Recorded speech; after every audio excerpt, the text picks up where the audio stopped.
أعوذ بالله من الشيطان الرجيم. بسم الله الرحمن الرحيم. الحمد لله رب العالمين حمدا كثيرا طيبا طاهرا مباركا فيه، وأفضل الصلاة وأتم التسليم على سيدنا ونبينا محمد وعلى آله وصحبه أجمعين. اللهم حبب إلينا الإيمان وزينه في قلوبنا، وكره إلينا الكفر والفسوق والعصيان واجعلنا من عبادك الراشدين. All praise is due to Allah subhanahu wa ta'ala, and peace and blessings be upon His beloved Prophet Muhammad sallallahu alayhi wa sallam. Continuing with the Khilaf of Uthmaan Ibn Affan radiyallahu anhu, with the Khilaf of Uthmaan Ibn Affan radiyallahu anhu, and towards the end of his Khilafah, in which the fitnah began. And we spoke last week of how the troublemakers and the people of fitnah had prevented Sa'id ibn al-As, the governor of Al-Kufa, from entering into Al-Kufa in a staged act to begin their plans. And the initial plan was to call for the removal of the Khalifa, but when Al-Qa'qa' ibn Amr, he arrested them, they concealed that intention so that they are not caught and they are not taken to court as trying to get rid of the Khalifa. So they prevented Sa'id ibn al-As radiyallahu anhu from entering into Al-Kufa, and Sa'id ibn al-As, he didn't sort of escalate the matter. He remained outside of Al-Kufa and waited for the instructions from Uthman radiyallahu anhu. Uthman radiyallahu anhu, as we'll come to see in his approach to the fitna, Uthman radiyallahu anhu always acted with leniency and always acted in a way that will not cause any bloodshed or any fitna or any fighting. So Uthman radiyallahu anhu, he says, okay, who do they want? What are they requesting? What are they asking for? They said that we want Abu Musa al-Ash'ari to be appointed as governor radiyallahu anhu. So Uthman radiyallahu anhu, he accepted what they wanted and he granted them what they wanted. And we mentioned last week that he sent them a letter, and this letter is very important, as we mentioned last week. And from what he said in it, he said, I appointed over you the one that you have chosen. For the purpose of what? For the purpose of you not being able to have any excuse upon me. You asked for Abu Musa, I gave you Abu Musa. You asked for this person, I gave you that person. You asked for this, I gave you. And everything you asked, the line was drawn where? The line was drawn with the borders of Allah. And as long as it wasn't trying to make the haram halal or the halal haram, then I'm going to go with you. As much as you want, I'll go with you.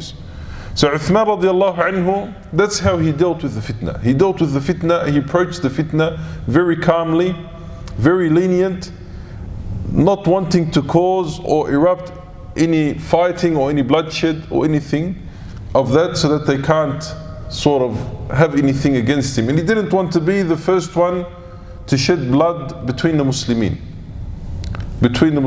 amongst each other and cause the fitna amongst each other. Now Uthman radiallahu anhu, when this started, Uthman radiallahu anhu, not to say that he was ignorant of what was happening, he wasn't ignorant. Uthman radiallahu anhu had his spies, had his people who were bringing him the news.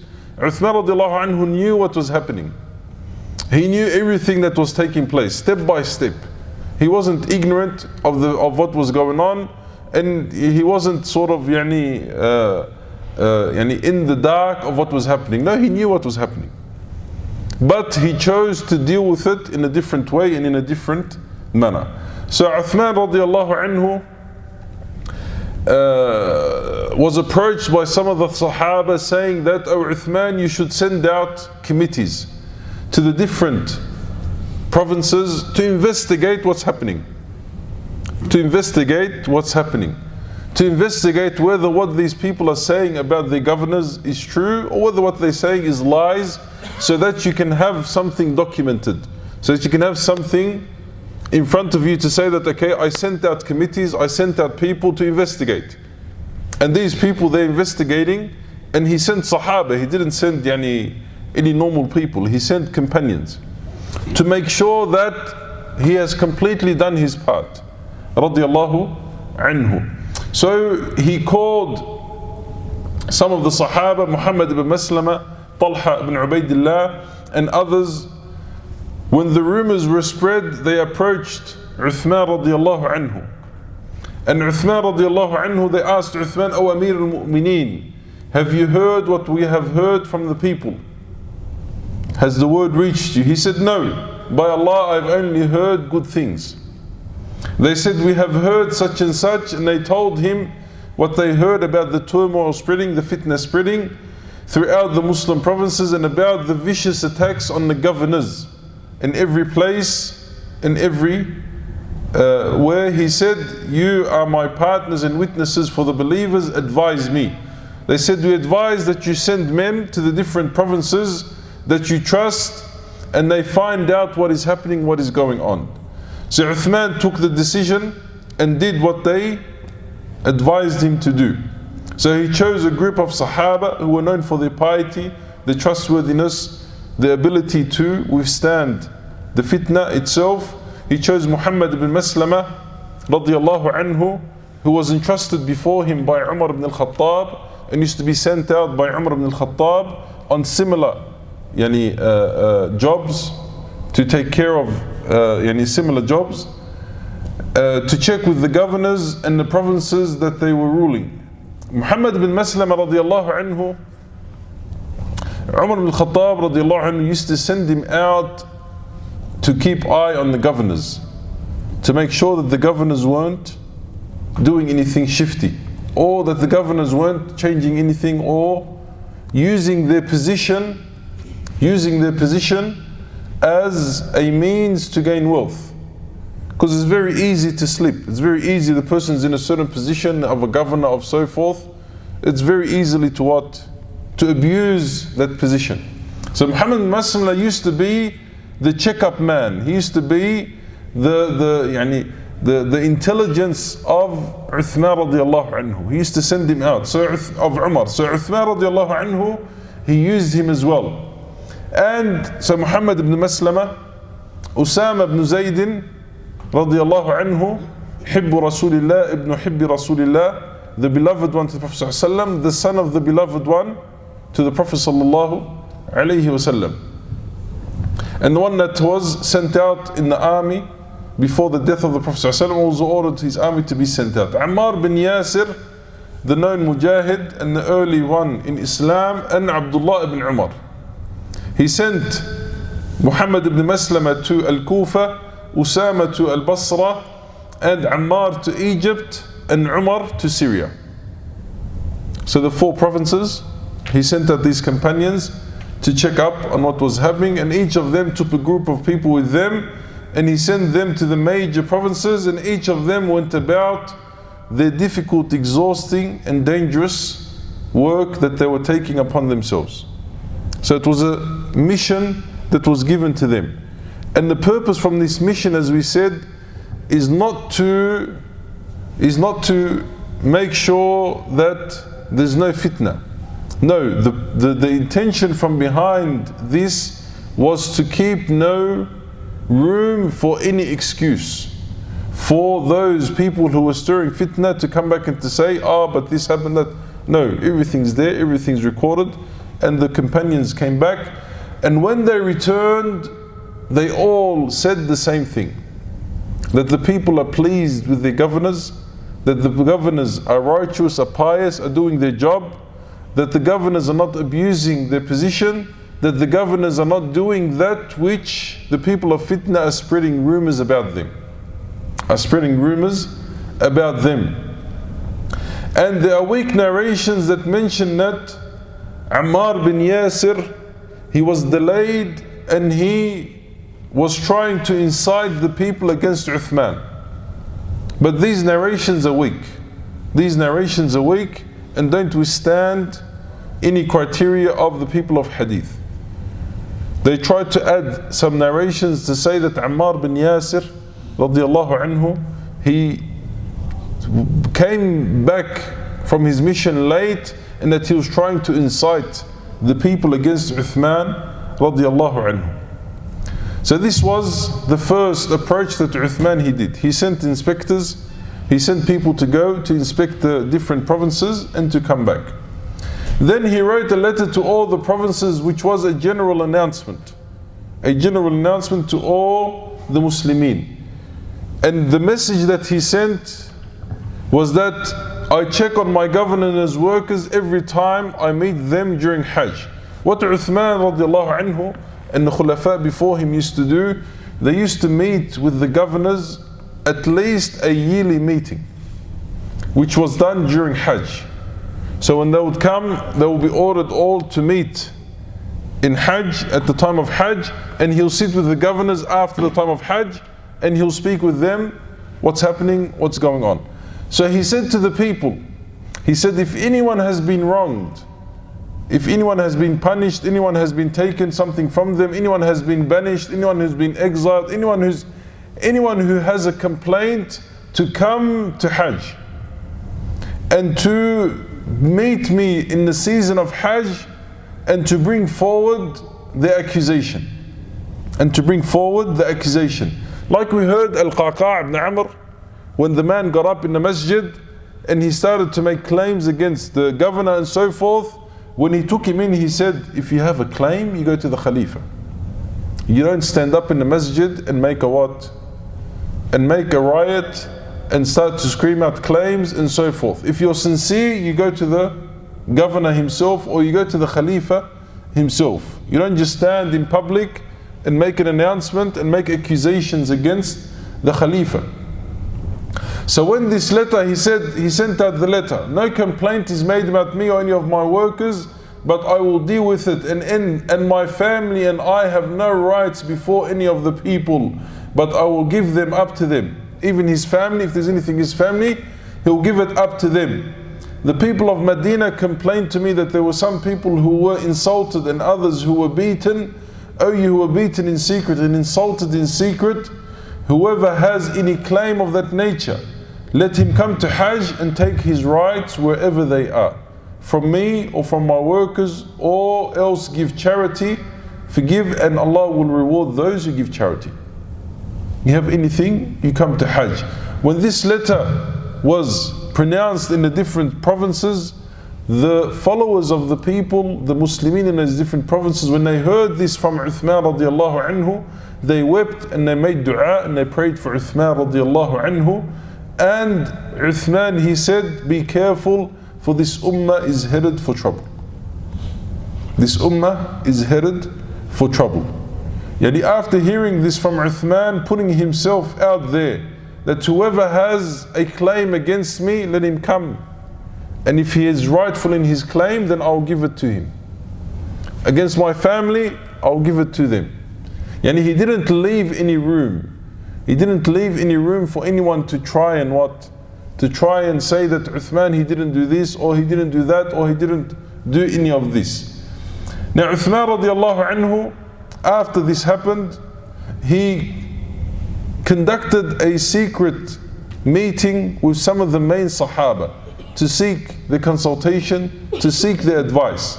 From them was Abdullah ibn Amir and Muawiyah ibn Abi Sufyan, Abdullah ibn Sa'd, and he included with them Sa'id ibn al-As and Amr ibn al-As, who were all previous governors. Now each of them gave a different advice to Uthman radiallahu anhu. Some of them, the advice was to be firm with them, was to take out any of those who were inciting fitnah in the ummah, to be firm with them, to make an example of them. Others were of the opinion to give them what they want and to take from them what is dutiful from them and to leave them. And to not allow them to feel comfortable, but at the same time, if there's any rightful claim, to give it to them. The approach of Uthman radiallahu anhu was that he was going to be lenient. He was going to be easy with them, and he wasn't going to be firm. and he wasn't going to be firm, except when it comes to the borders of Allah subhanahu wa ta'ala. Except when it comes to the rights of Allah subhanahu wa ta'ala. Yani you can take from me as much as you want. Uthman radiallahu anhu, he's saying you can take from me as much as you want. You can spread rumors on me as much as you want. But as long as the borders of Allah are not crossed, the haram and the halal and so forth, then I will be lenient with you. I will be lenient with you. But as long, if the borders of Allah, the limits of Allah are transgressed, then there's no compromise. There's no compromising with these people. And that's why Uthman radiallahu anhu, he said that he will what? He said that he will be lenient with them, and he said that he will be easy with them. And he will not cause or be... The reason that Uthman was like that, because he believed that the fitna was coming. The coming of the fitna was inevitable. The coming of the fitna was inevitable. Due to the ahadith that we've mentioned previously of the Prophet ﷺ mentioning the fitna that Uthman will go through and so forth. So he knew the fitna was inevitable, it was coming. So what Uthman was trying to do is what? Is to delay it as much as he can, and to try and weaken it as much as he can. Yani to make the actual fitna itself, as weak and as small as possible. Meaning the people affected from it as small as possible. Because the fitna is coming. The fitna is coming. And he knows that he's going to die a shaheed. He knows that he's going to die a martyr. And he knows the reason from behind it. And Nabi sallallahu alayhi wa sallam, he sort of discreetly mentioned to him the reason from behind it. When Nabi sallallahu alayhi wa sallam, he says that the people will come and try to take a cloth of you that you have been placed or that you have been given. Do not allow them to take it. Uthman radiallahu anhu, he understood automatically that this was the khilafah. That this was the khilafah that he has been given, the clothes, the jubba, whatever it is that he's been given, and that they're going to come and try to strip him of it. So Nabi sallallahu alayhi wa sallam said, don't allow them to do so. Don't allow them to do so. So Uthman radiallahu anhu, he knew that there was going to be fitna. He knew where the fitna is going to strike. So his purpose in the fitna was to delay it and to make it as small as possible. And to make it as small as possible. But the thing with fitna, is that sometimes the effect is small. The instant effect is small. As we'll come to see with Uthman radiallahu anhu was killed. We're not saying that it's small, it's a big issue. But the numbers are small. Uthman radiallahu anhu was killed, and some people were injured, and that's it. But the dangerous part about the fitna is what? Is the ripples that come after it. Is the effect that comes after it. That, as we'll see during the time of Ali radiallahu anhu, the two great fitan that took place, Mawqa'at al-Siffin and Mawqa'at al-Jamal. Siffin and al-Jamal. These two great fitan, these two great instances that took place, clashes that took place during the time of Ali, their purpose, or they were the effect or the ripples from the fitna that took place during the time of Uthman radiallahu anhu. So Uthman, he prevented the governors from punishing the troublemakers by imprisoning or executing them, and he decided to treat them with what? With kindness and gentleness. And they are coming and calling against him, and he was gentle with them. Muawiyah radiallahu anhu, after they met, Muawiyah radiallahu anhu, he approached Uthman, and he suggested two things to Uthman. After he saw how bad the fitna was happening, he suggested two things to Uthman. He first suggested to him, he said, "O Uthman, come with me to Ash-Sham. Come with me to Ash-Sham. Come and stay with me in Ash-Sham so that I can protect you from the fitna. So that I can safeguard you from the fitna." Uthman radiallahu anhu, he straight away rejected. He said, I will not take anything in place of being next to the Prophet ﷺ. I would give up everything just for me to stay next to the Prophet ﷺ, to stay in Medina and to be buried in Medina. I'll do anything. I'll give up everything as long as I stay in Medina, and I won't move from Medina even if my life counted on it. So he said, that's impossible, I will never do that. The second suggestion was Muawiyah. He said, O Uthman, O Amir al-Mu'mineen, allow me to send from the armies of the Muslimin to come and to stay in Medina. The armies of the Muslimin are scattered in the different battlefronts, in Sham, in Iraq, in Persia, in Iran, northern Iran, in Egypt, in northern Africa. The Muslim armies at that time were scattered everywhere. And the bases, there wasn't a military base in Medina. The military bases were in Al-Kufa, Al-Basra, in Egypt, in Sham, northern Africa. These were the military bases. Medina, Uthman radiallahu anhu, he kept the military, the army bases away from Medina, so that they don't come and they clutter up Medina and they make Medina busy, and they start to make the inhabitants of Medina feel like they're constricted. And then they'll take, so he kept the armies away from Medina. So Muawiyah, he said, O Uthman, let me send you a force of my army, of the army that is in Sham, to protect you in Medina. He said, no, I will not allow an army to come and to clash with the people of Medina and to make it, to make matters upon the inhabitants of Medina. They're not used to having armies stay in Medina. So he didn't want to make the matters on the people of Medina firm on them. Or all these people are coming and all these people are staying in Medina now. So he said, no, I don't want to bring them to Medina, keep them away from Medina. And Muawiyah, this approach from Muawiyah, he is related to Uthman. Muawiyah radiallahu anhu is related to Uthman. And he was a very trusted governor by Uthman and by Umar before him.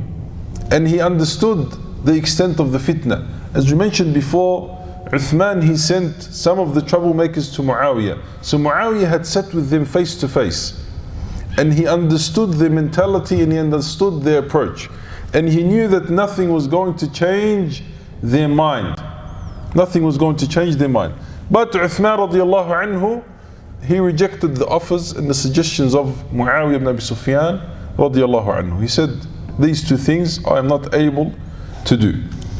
Now Uthman radiallahu anhu, as we said, Uthman was not ignorant of what was taking place. And he was able to penetrate the ranks of those who were causing the fitnah after they come to Medina.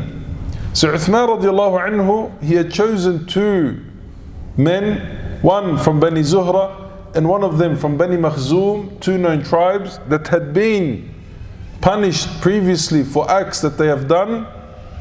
And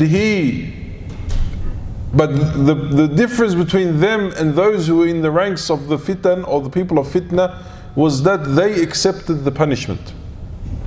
They accepted the punishment that was on them.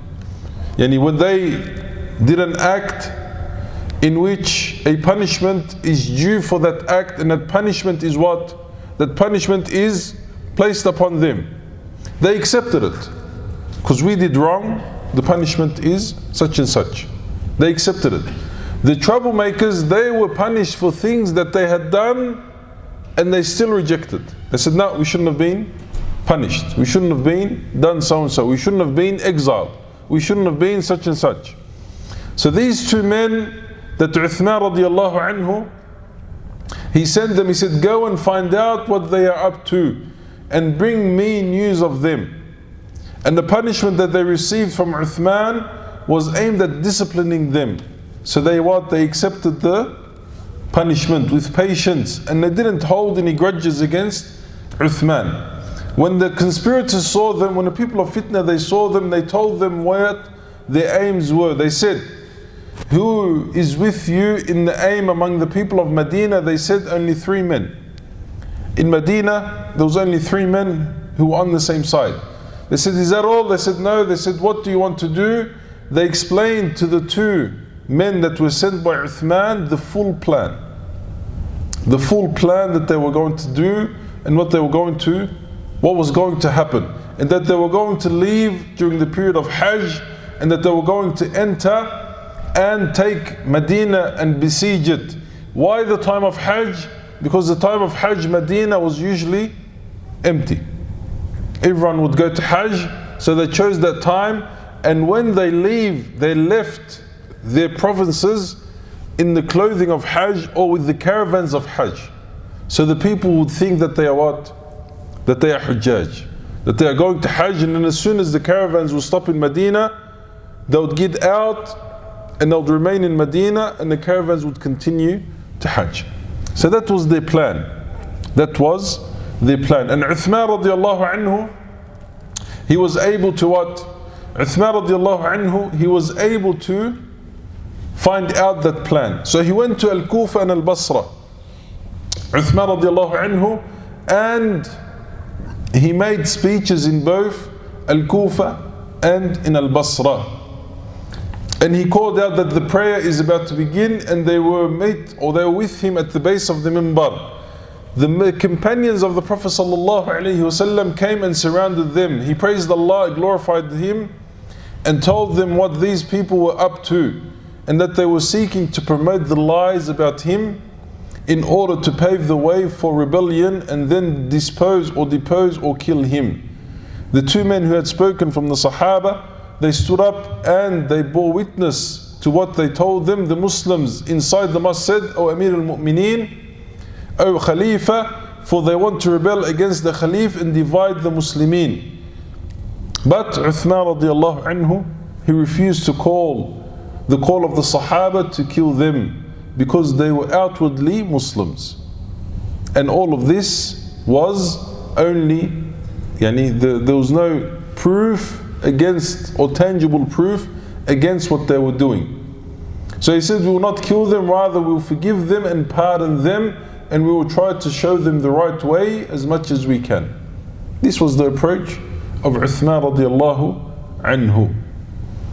Now Uthman radiallahu anhu, he established the proof against the rebels. Uthman radiallahu anhu, he entered into a dialogue with them. Okay, what's your problem? What's your issue? With me, what do you have against me? Let me explain myself, or let me clear what you have against me. So here, there's a couple of points that is mentioned. They said that I offered the prayer in full when I traveled, and that the Prophet ﷺ, Abu Bakr and Umar, did not do that before me. This was one of the first points. The answer from Uthman was very simple, very easy. Meaning that they claimed that Uthman went against the Sunnah and went against the way of Abu Bakr and Umar. That when he went to Mecca, when he traveled to Mecca, especially during Hajj, he didn't offer traveler's prayer. He prayed the prayers completed at their times.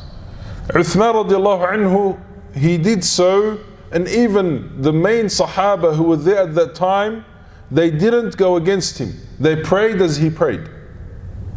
And when he was in Hajj, and it came time for Dhuhr and Asr, and then Maghrib and Isha, Uthman prayed on its time, and each prayer he prayed it full. 4 rak'at, 3, 4. The major companions, Abdullah bin Umar, Abdullah bin Abbas, and so forth, who were there, the knowledgeable companions, when Uthman did so, they prayed the prayer with him. They didn't reject what he was doing and go and pray on their own. No, he's the Khalifa, he's the Amir al-Mu'mineen, he's the Imam of Hajj. He's the Imam of Hajj, we follow him in what he does. And it's a matter of fiqh. It's a matter of what? Of fiqh. Meaning that if he did continue his prayer, or pray his prayer complete, or he prayed his prayer in the traveler's prayer, it doesn't affect the iman of the person, or doesn't affect whether Hajj is accepted or it's not accepted. It's a matter of fiqh that is on the side, but they tried to make what? They tried to make it a bigger issue than it was. The second point that they came against him is that there was an area that Umar radiallahu anhu took from the booty of war, of jihad, and he made it a grazing land for the camels, the sheep, and the cattle of sadaqah. There was a large grazing land that Umar he put for the cattle of sadaqah and the camels of sadaqah, for them to graze freely in those lands. Now Uthman radiallahu anhu, he said that, or they said that I allocated grazing land for myself and caused hardship for the Muslimin and set aside a vast area of land for my camels. What did they say? Uthman radiallahu anhu, he extended that land because the cattle of sadaqah increased. The camels of sadaqah increased, and it was no longer sufficient enough to hold, which was there. So Uthman, he increased it. Uthman, he increased it. So what did they say? They said he increased it for his own cattle, for his own camels, for his own sheep, for his own benefit, for his own benefit. Like any Muslim organization today, they go and they buy a center, they buy a gather, then they buy a property next to it. The first thing the people say is what? Oh, look at them, they're going to buy something for their own. The sheikh, he wants to have his house next to the masjid. The organization they're doing, they straight away turn to what? Turn to bad allegations. So Uthman radiallahu anhu, he said, before my time, grazing land was allocated for the camels that were given in zakat and that were used in jihad, and the Prophet ﷺ, Abu Bakr and Umar, they all allocated land for grazing. All of them allocated land. I had to add to it because the number of camels given in zakat and used in jihad increased. So automatically you need more land. He said, I did not prevent the livestock of the poor Muslims from grazing on that land, and I never allocated it for my own livestock. He never used it for himself. When I was appointed as Khalifa, I was one of the richest of the Muslims in camels and sheep, but I have spent it all and I have no livestock at all except 2 camels, which I keep for Hajj. Is that not so? The Sahaba said, by Allah, yes. He said, when I was appointed as Khalifa, I was one of the richest men when it came to camels and when it came to cattle. He says, now I only have 2 camels. Everything else was given for the sake of Allah subhanahu wa ta'ala. I only have 2 camels which I use for Hajj, and that's it. And he told the Sahaba, do you witness to this? They said, yes, by Allah. I only had 2 camels. They say that I kept only 1 copy of the Mus'hafs and burnt all the rest. They brought up this matter against him, and I united the people in reading 1 Mus'haf. But the Qur'an is indeed the word of Allah, which came from Allah, and it is all one. And all I did was unite the Muslimin on 1 Mus'haf, and we spoke about that previously. By doing that, I followed in the footsteps of Abu Bakr, who compiled the Qur'an. Is that not so? The Sahaba said yes, by Allah. The Sahaba said yes. And we mentioned before that Ali radiallahu anhu, he said that Uthman radiallahu anhu didn't do what he did until he consulted with all of the major companions, and he was amongst them. And Ali radiallahu anhu said, if I was in the position of Uthman, I would have done exactly what Uthman did. I would have done exactly what Uthman he did, and I wouldn't have changed 1 thing.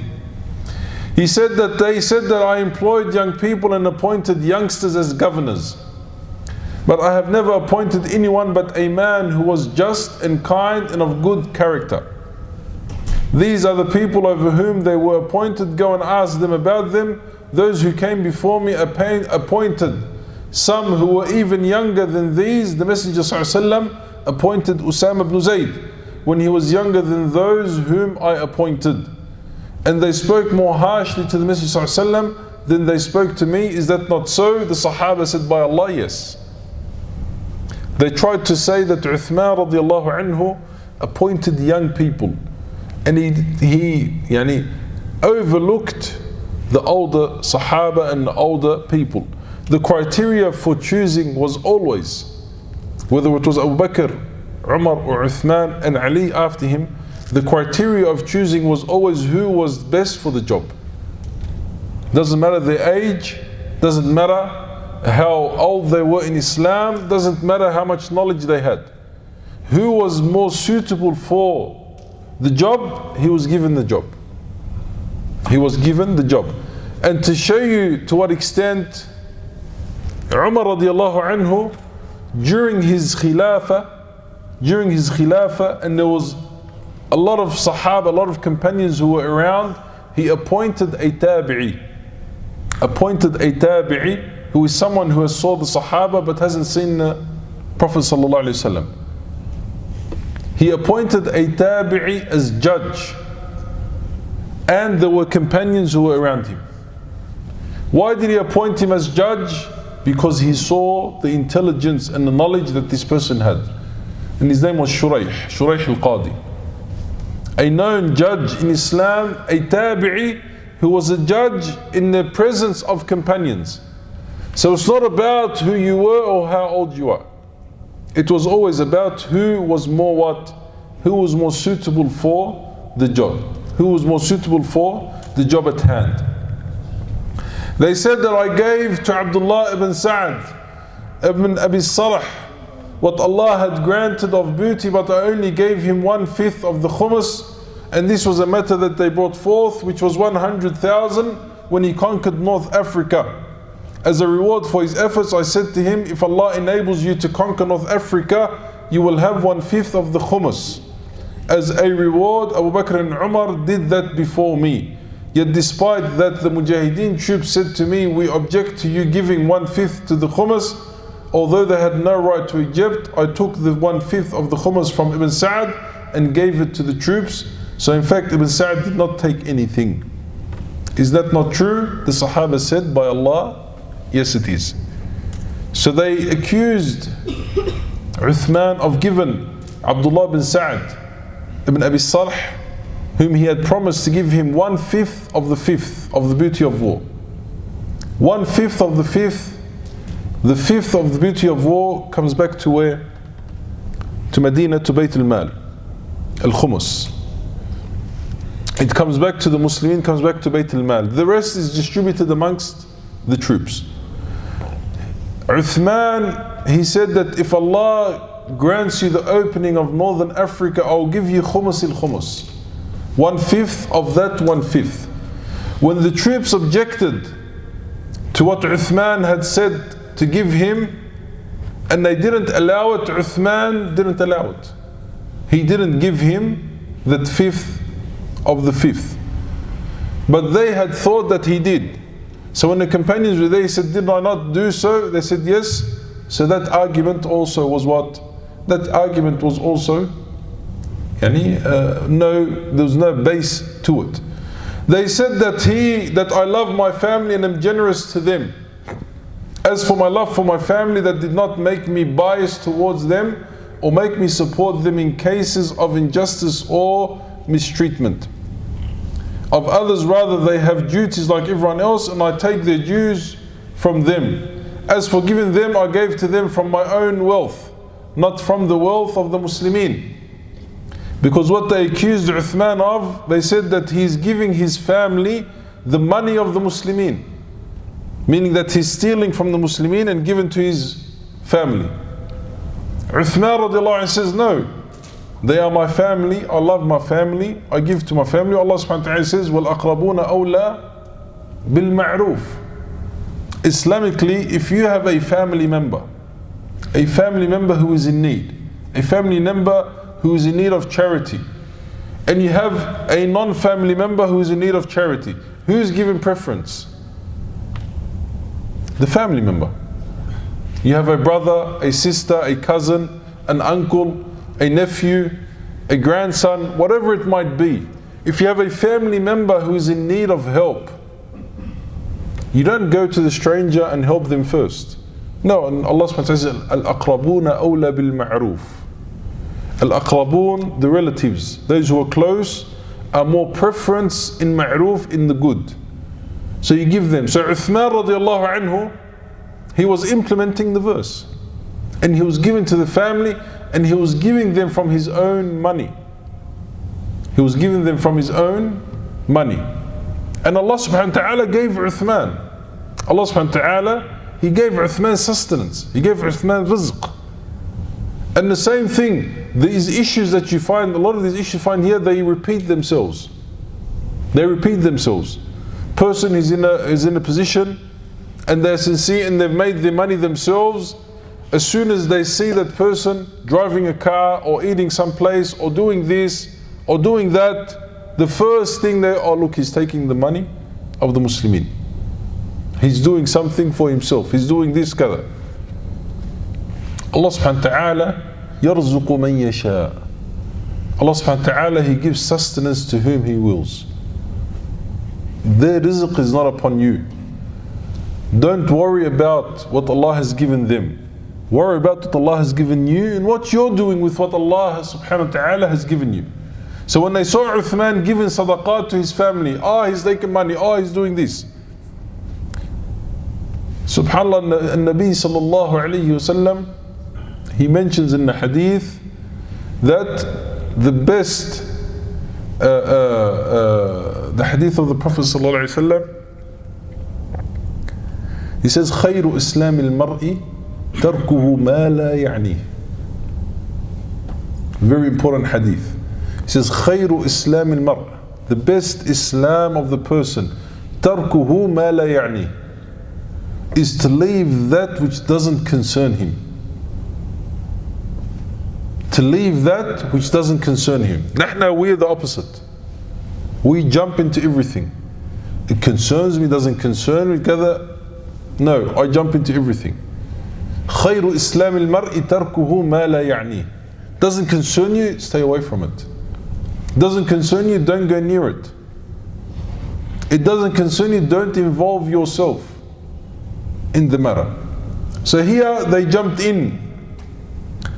So he says, I am approaching the end of my life and I have given my wealth to my family and relatives. Let the evildoers say what they say, by Allah, I did not take any wealth or surplus from any Muslim province. Uthman radiallahu anhu specifically didn't take any wages for his Khalifa. For his being the Khalifa, he didn't take any wages. We mentioned before how small the wages of the Muslimin were. And that Abu Bakr radiallahu anhu, before he died, he told Aisha, a land, a garden, look to what extent. Abu Bakr radiallahu anhu, before he died, there was a land, a garden that he had given to Aisha. So he calls Aisha, says, oh Aisha, give me permission to sell that land, or sell that land after your permission, and pay the money for the period of time that there was Khalifa, give it back to Bayt al-Mal. Look to what extent. And he was Khalifa for what, 2.5, 3 years. He had given his wages. He said, those wages, oh Aisha, please, I want to meet Allah, I want to face Allah with nothing on me. He says, sell that garden and pay the wages, the money that I worked, the money that was rightfully mine, for the sake of Allah, so that there's no sort of doubt, shubha, grey area. Give it back to Bayt Mal al-Muslimin. Give it back to them. That's how sincere they were. Uthman radiallahu anhu wasn't in need of the money, he didn't take it. Uthman radiallahu anhu wasn't in need of the money and he didn't take it, radiallahu anhu. He did not take any money from any of the Muslim provinces. I let those provinces keep their wealth, and I did not bring anything to Medina except the khumus, the 1/5 of the war booty. The Muslims took care of dividing the other 4/5 and gave it to those who were entitled to it. As we mentioned before, the booty of war comes after a battle. The booty of war is gathered. No one's allowed to take anything until the booty of war is gathered. One of the Sahaba during the time of the Prophet ﷺ, from the Battle of Hunayn, He found a garment, he liked that garment, he took it. He took it before the booty of war was distributed. When he took it, the Nabi sallallahu alayhi wa sallam, he said, verily he is wearing a cloth of fire. And he'll be wearing that cloth of fire in Jahannam. The booty of war is gathered and then it's divided amongst the Muslimin. That in itself, a person was given that job. From the provinces that they were, the booty of war is gathered, 1/5 of it, 1/5 of that booty of war is sent to Medina. 1/5 of it is sent to Medina, to Bayt Mal al-Muslimin, to the treasury of the Muslimin. It says the only thing that came to Medina was al-Khumus. And that Khumus itself was not small. We mentioned that from the reasons of the fitnah was the easy life that they became adapted to. Too much riches, too much wealth, too much money. Spoiled. The children, the young people in Medina, the young people became what? Became spoiled. Everything they wanted was in front of them. The greatest fitnah, one of the greatest fitnahs, and Nabi sallallahu alayhi wa sallam, he said, I do not fear poverty upon you, but I fear that the dunya will what? Will be opened in front of you. And you will fight for it. You will compete in that dunya. You will compete in that dunya. And it will what? It will destroy you like it destroyed the ones before you. Wallahi, you look around and you see how true that hadith is. How true that hadith is. How people just competing in wealth, competing in money. How much can I get? This person built a house, I have to build a house. He built a 2-story, I have to build a 2-story. He put a pool in the back, I have to put a pool. This person, he bought that car, I have to buy this car. I have to put extras on it. I have to do, competing in what? In the matters of the dunya. Competing in wealth. He has 100,000 in his bank account, I have to have 100 and more thousand. And that's how it is, competing in the dunya. Competing in the dunya. So Uthmaan radiallahu anhu, he said, by Allah, I did not take any penny or anything else from the booty of war. I only eat from my own wealth. And I give to my family from my own wealth. I give to my family from my own wealth. SubhanAllah, with the people, whether you are rich, whether Allah subhanahu wa ta'ala has given you wealth, or whether you are poor, the people are still going to what? The people are still going to talk. The person's rich, Allah subhanahu wa ta'ala has given them wealth, and they're not out there boasting about it. Uthmaan radiallahu anhu, one thing you need to understand as well, very important, Uthmaan at this time, he was close to 85 years old. Uthmaan radiallahu anhu at this time was in his early 80s. He had passed 80 years old. He's not young, he's not some jahl, some person. He was over 80 years old. And when you would see him, you couldn't tell the difference between him and any other Muslim. Although his wealth was towards the end of his life, khalas, he gave everything away for the sake of Allah subhanahu wa ta'ala. He gave his family and so forth. So he never used to boast about it. He never used to show it off amongst the people. So his wealth, he gave it, he distributed to his own family.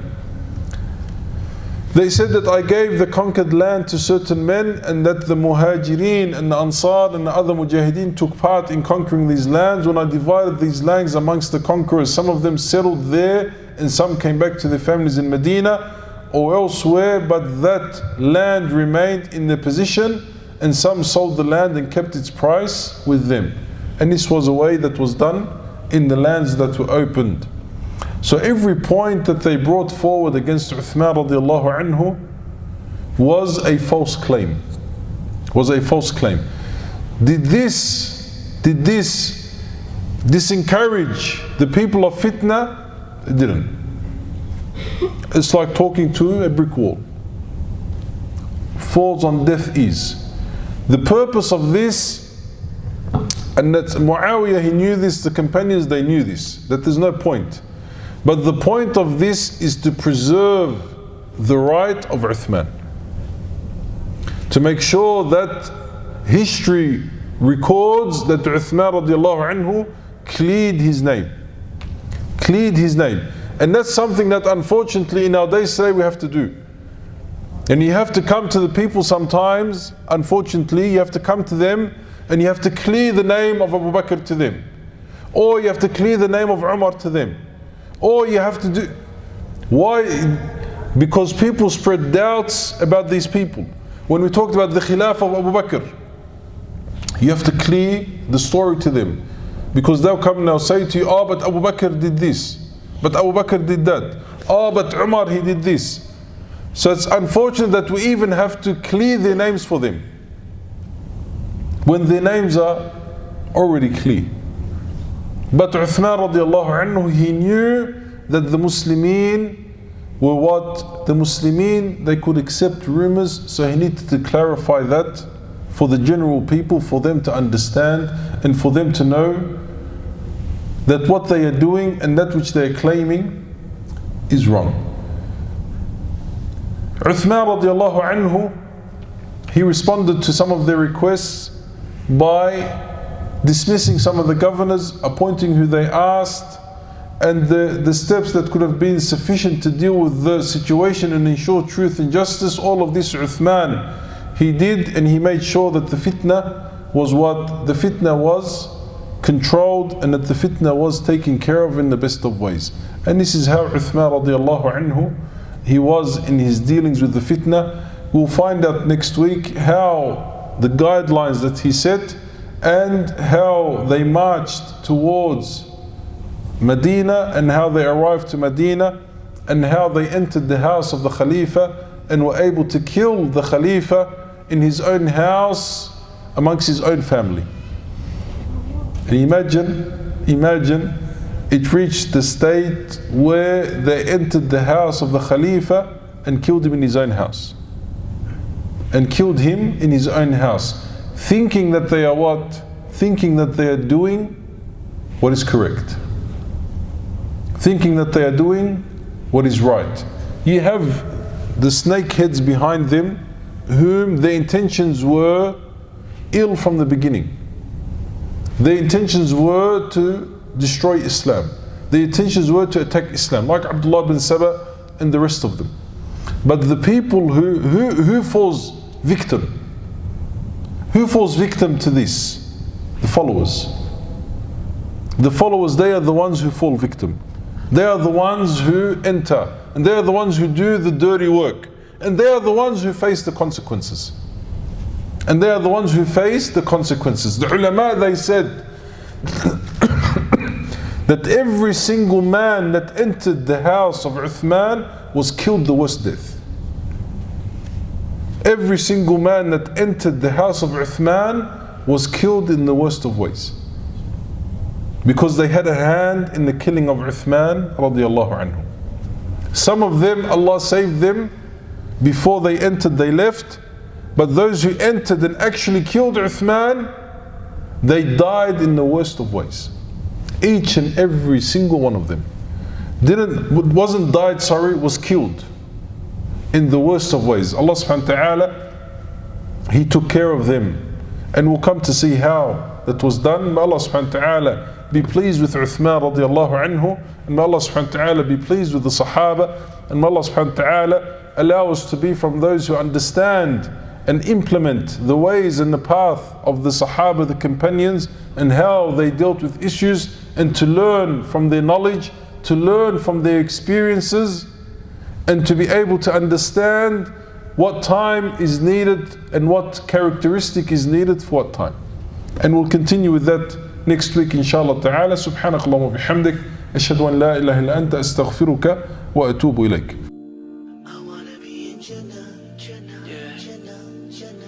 Every Muslim dreams to be up in Jannah, Jannah, Jannah, Jannah. A pious person's destiny. Inshallah in Jannah, Jannah, Jannah, Jannah.